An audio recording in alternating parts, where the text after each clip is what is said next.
Hello everyone, আসসালামু আলাইকুম। সবাই কেমন আছেন? আশা করি ভালো আছেন। আল্লাহর অশেষ রহমতে আমি অনেক ভালো আছি।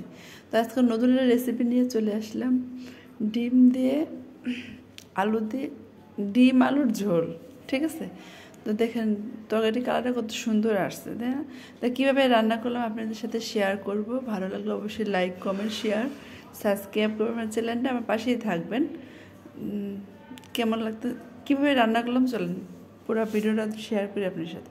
প্রথমে ডিম আলু সিদ্ধ করে নিয়েছি, সিদ্ধ করা হয়ে গেছে অবশ্য। পরে তো ডিমটা ভাজবো। আগে হলুদ আর লবণ তেলে ভেজে দিলে ডিমটা ছিটে না। ঠিক আছে, তো দেখতেছেন আমি ডিমটা ভাজতেছি। এখানে ভাজা হয়ে গেলে এই তেলের ভিতরে আমি দেখতে থাকেন। ভাজা অবশ্য হয়ে গেছে, হালকা ভাজতে, বেশি ভাজলে শক্ত হয়ে গেলে সেটা মজা লাগে। তার ডিমের ভাজা হয়ে গেছে অবশ্য। তো ডিমের তেলে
আলুটা দিয়ে দেব। এখানে 2 পিস আলু, মানে 2টা আলু নিচে আসতো, তারপর একটু বড় বড় পিস করতে দেখতে সুন্দর লাগে আর কি। তাই আলুটা একটু কষানো।